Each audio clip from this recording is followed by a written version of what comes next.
Welcome to the Deep Dive. Today we're embarking on a truly unique exploration. We're looking at a set of materials, mostly a big presentation and a video recording, and these chronicle the, well, remarkable 8-year journey of a patient association over in Japan.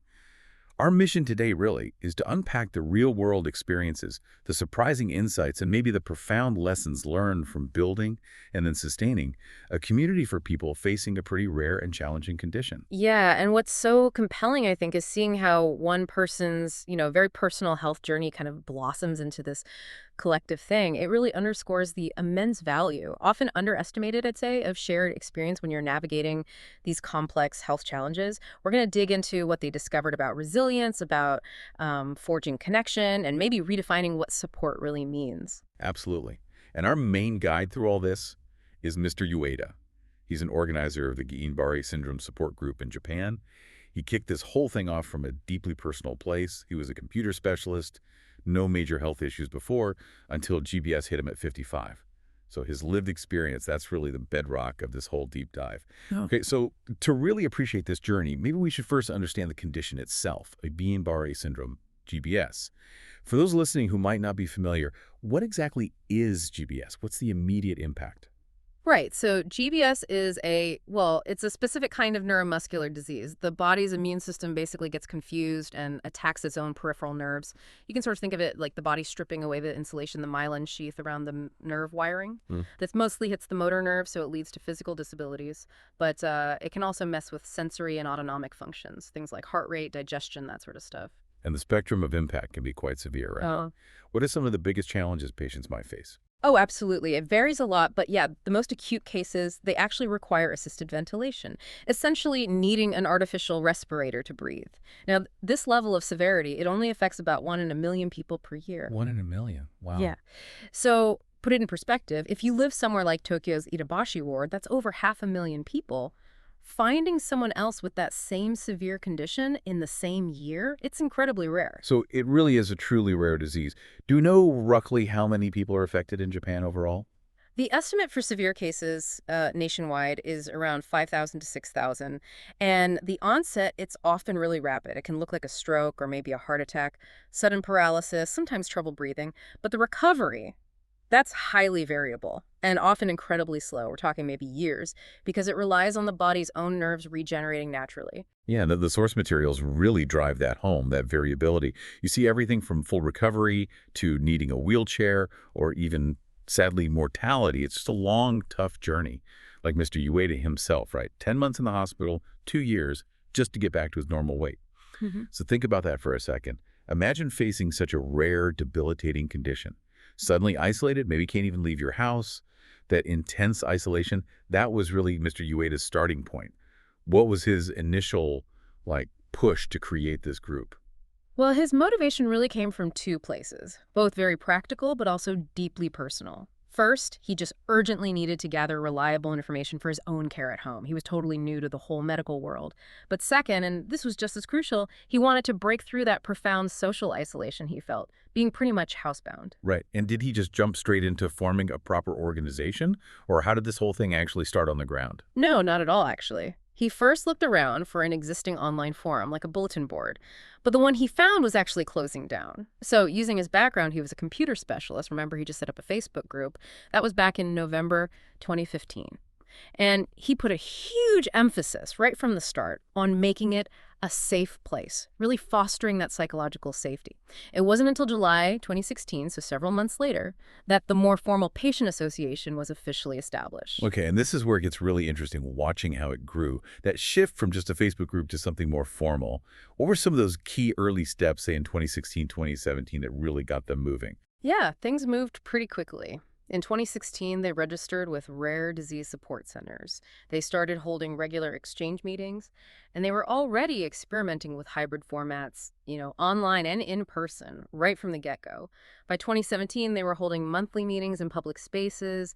They were actively helping out with nursing research, clinical trials. They even got featured on TV. And a really critical step was connecting with other groups focused on neurological rare diseases. They realized there was power in collaborating more broadly. And those collaborations just kept growing, didn't they? Yeah. By 2018, they were doing Japanese YouTube videos for awareness, crowdfunding, Yeah. which got media attention. And that connection with the GBS-CIDP Foundation International in the U.S., that sounds like a big deal. Oh, it absolutely was. A game changer, really. Mr. Ueda mentioned seeing the scale of the U.S. patient events, their symposia. Thousands of people attending compared to maybe dozens in Japan at the time. And that exposure, it really influenced their approach. For instance, how they got involved in PPI activities, patient and public involvement. Right, PPI. Yeah. Just to clarify for everyone, that's not just asking patients their opinion, right? Exactly. It's about patients and the public actively, meaningfully participating in medical decisions, in research, not just being consulted. And they also benefited early on from pro bono support, skilled professionals donating their time and expertise. Wow. Their activities just exploded from there. By 2019, they're talking to big media like NHK, joining seminars, helping university research. The pandemic must have thrown a wrench in things, but it sounds like they adapted. They did. The core activities just shifted online. Lots of video calls, phone conferences that kept the momentum going. And then, fast forward to just the last couple of years, 2022 to 2024, they've become really deeply involved in training programs, like the Tokyo Metropolitan Peer Support Training Programs. They're training not just peer supporters, but also the people who facilitate those groups, plus organizing Rare Disease Day events and looking ahead. They're even planning to bring younger members to international conferences in Denver and Melbourne in 2025, ensuring that continuity. Yeah, that long-term thinking is impressive. So this whole 8-year journey, it wasn't just about organizational growth, was it? It was about learning things, deep insights. As they built this community, what were some of the biggest lessons Mr. Ueda and the association took away? Well, one of the absolute most critical takeaways, I think, is this. Medical information is vital, obviously, but establishing a safe place, that psychological safety, that's paramount for patients. The insight there is really profound. Emotional security often has to come first, before people can even really absorb and act on clinical data. So that safe space isn't just a nice extra, it's foundational. That's a really powerful point. Moving beyond just the clinical diagnosis to the whole person. Yeah. What were some of those non-medical issues that maybe surprised them? And how did the groups start to address those? Precisely. They really got that the patient journey is a whole life journey. It brings all sorts of challenges way beyond the clinical stuff. We're talking complex work issues, financial worries, family dynamics. Patients are often wrestling with these huge non-medical concerns even while they're still in the hospital, but maybe feel they have no one to talk to about them. And this kind of reveals a critical blind spot, maybe, in more traditional healthcare. The patient's life extends far beyond the hospital bed. There are these huge financial, social, emotional hurdles. And patient communities, they uniquely bridge that gap. They offer that holistic support just by sometimes providing a space to talk. Which leads us straight into peer support, doesn't it? That emerged as absolutely crucial for them. Can you unpack that a bit? What makes peer support so vital in this kind of context? Yeah, peer support is basically people with similar lived experiences, same disability, same disease, supporting each other. And the association found it's just essential for building self-reliance, for empowerment. The effects are really tangible. It lessens that social isolation, helps people understand themselves better, improves problem solving, enhances social skills, promotes that feeling of agency. It's actually so recognized now in Japan that disability welfare services get extra funding if they employ peer supporters. It's a real testament to its value. So it's about building these strong, resilient communities that offer much more than just facts and figures. What did they learn about actually running these communities effectively, keeping them going? A huge thing was the people-centric approach, really emphasizing building relationships and networking across different areas, not just patients talking to patients, but connecting with doctors, researchers, public officials too. And another really critical lesson was continuity over perfection. Ah, I like that.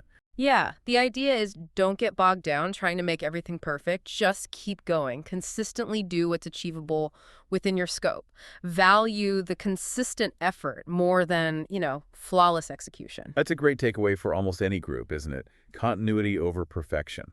How did they actually put that into practice day to day? Well, by using public facilities to keep costs down, using online tools, going paperless, practical stuff, they learned they just had to have the courage to ask for help from volunteers, from outside experts, and automating tasks where they could, like using event management platforms. They also really got that face-to-face and online interactions.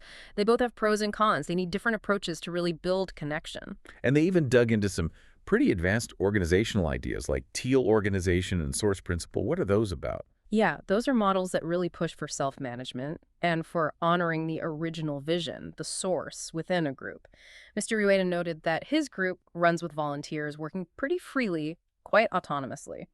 Now, from a traditional management view, it might look a bit unstructured, but it worked for them. It gave them agility. He even contrasted it with other groups, like one for Parkinson's, which he saw as highly structured.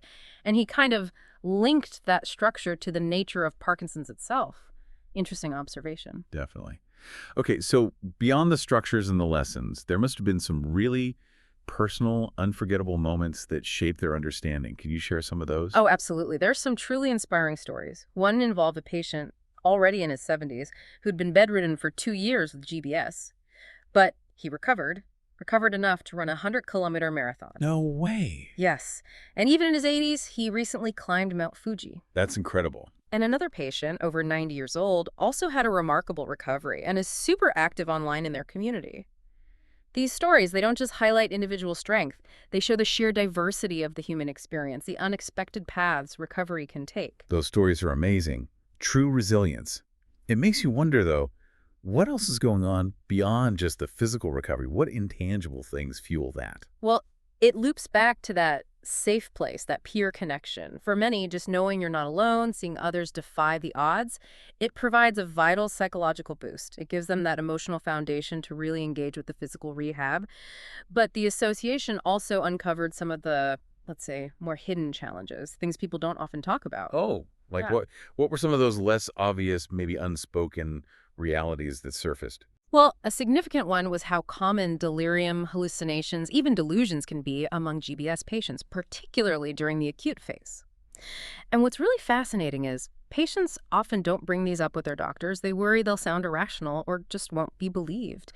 But within the trusted space of the community, it became clear this was actually a widely shared, though often unspoken, experience. Wow. That's something you rarely hear about. And the impact on families. Yeah.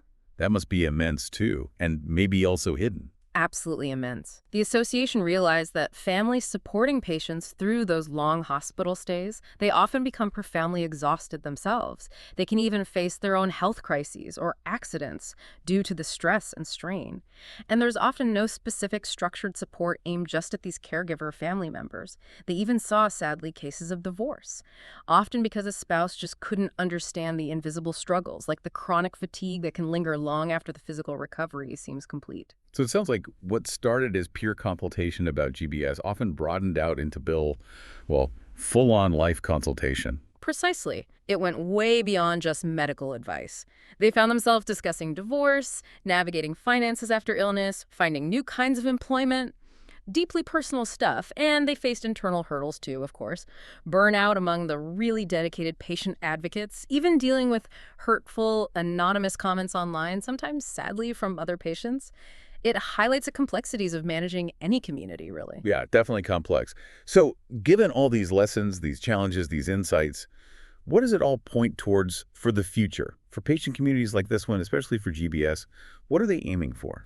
Well, a key ongoing challenge is just raising awareness. They want to make sure that anyone newly diagnosed can immediately find and connect with a community like theirs. They really believe that joining a community is the shortcut to becoming a wise patient, someone better equipped to talk with doctors to navigate the system. That makes sense. And they're also intensely focused on succession planning, bringing up younger leaders to carry the torch.